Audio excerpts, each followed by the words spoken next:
சில பேர் குலதெய்வம் என்பார்கள், சில பேர் கடவுள் என்பார்கள். அவ்வளவு பாசம். அதையெல்லாம் அப்படி சொன்னவர்களை சில பேரை அவர் இழுத்து கொண்டார் பணம் கொடுத்து. இன்னொன்று, அவருக்கு தான் எதிர்காலம் இருக்கிறது, அவர் தான் எம்எல்ஏ ஆக்க முடியும் என்று, எம்எல்ஏ ஆக்க முடியும் அல்லது பொறுப்புகளை போட முடியும் என்று பொய் வார்த்தைகளை சொல்லி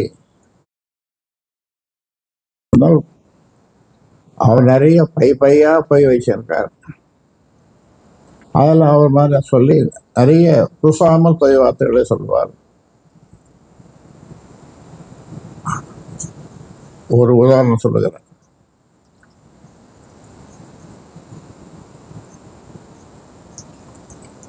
அன்புமணியை தருமபுரியில் எம்பி ஆக்கியதிலிருந்து எனக்கு தெரியாமல் கட்சியின் பொறுப்பாளர்களை தன் வசம் இழுப்பதற்கான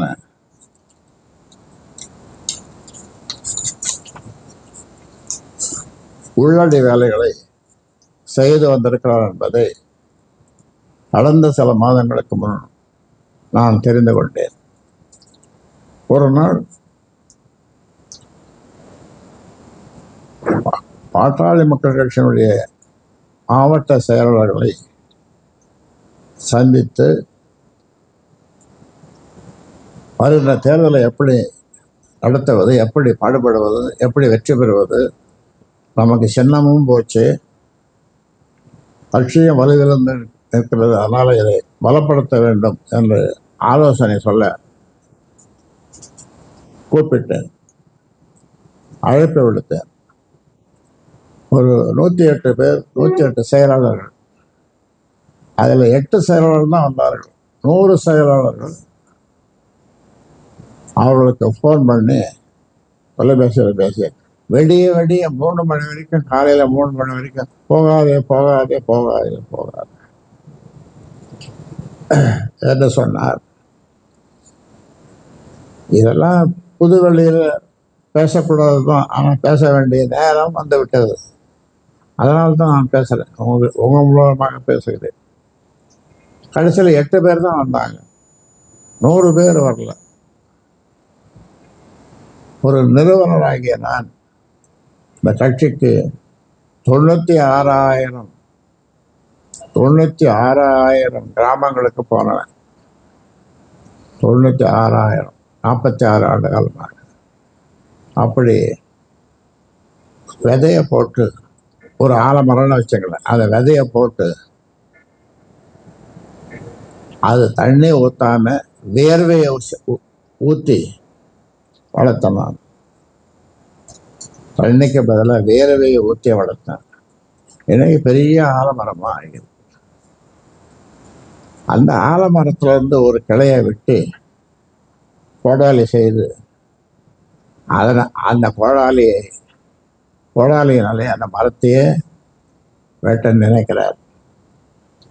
நாங்கள் எவ்வளவு கஷ்டப்பட்டு இரவு பகலாக தண்ணி வண்டி இல்லாமல் காடுபாடு எல்லாவற்றையும் சுற்றி அலைந்து நான் வளர்த்த அந்த கட்சியை இப்படி செய்வது, பொய்யா சொல்லுவது, பொய்யா பேசுவது, பணத்தை வைத்து கொண்டு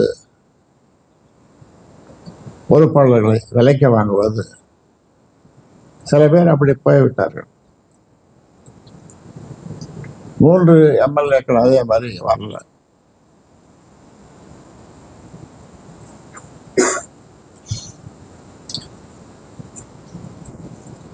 கட்சி வளர்ச்சிக்காகவோ அல்லது கட்சியின் நலனுக்காகவோ நான் எதை சொன்னாலும் அன்புமணி கேட்பதில்லை.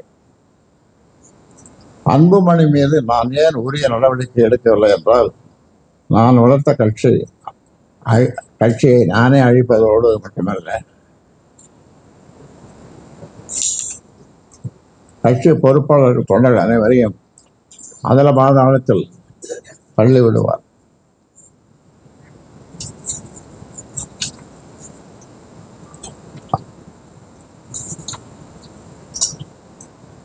அதனால்தான் அவரை செயல் தலைவர் என்று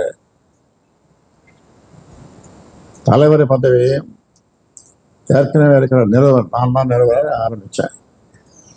சுயம்பு ஒரே ஒரு தனி மனிதன் இந்த கட்சியை 46 ஆண்டு காலம், அதாவது கட்சி சங்கம் இரண்டையும் சேர்த்து சொல்லுகிறேன், ஆரம்பித்து இந்த அளவுக்கு ஒரு பெரிய கட்சியாக ஆக்கியது நான் தான். இவருடைய பங்களிப்பு எதுவும் இல்லை. இவருக்கு நான் எந்த குறையும் வைக்கவில்லை. என் பிள்ளையாக பிறந்தார், வளர்ந்தார். மிகச்சிறந்த பள்ளிக்கூடம் மான்ஃபோர்ட் ஏற்காடுல அவரை படிக்க வச்சோம். அதன் பிறகு அவரை 34 வயசுல 34 35 மத்திய அமைச்சர், கேபினட் மினிஸ்டர், ஹெல்த் மினிஸ்டர் அவர் ஆக்கணும். அதன் பிறகு ராஜ்யசபா மெம்பர் ஆக்கணும். எப்பவும் ராஜ்யசபா மெம்பர் ஆகிற கட்சியினுடைய தலைவராக ஆக்கணும். எல்லா பொறுப்புகளையும் கொடுத்தோம்.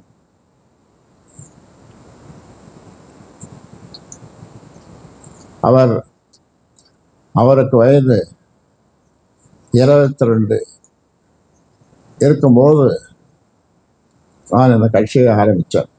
செய்திகளை உடனுக்குடன் தெரிந்து கொள்ள கீழ்கண்ட கேபிள் மற்றும் டிடிஹெச் நெட்வொர்க்குகளில் எம்நாடு செய்தி தொலைக்காட்சியை காணுங்கள். பாதகம் செய்பவரை கண்டால் நாம் பயம் கொள்ளலாகாது பாப்பா.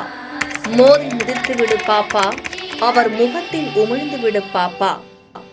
அண்மை செய்திகளை உடனுக்குடன் தெரிந்து கொள்ள இணைந்திருங்கள் எம்நாடு தொலைக்காட்சியுடன்.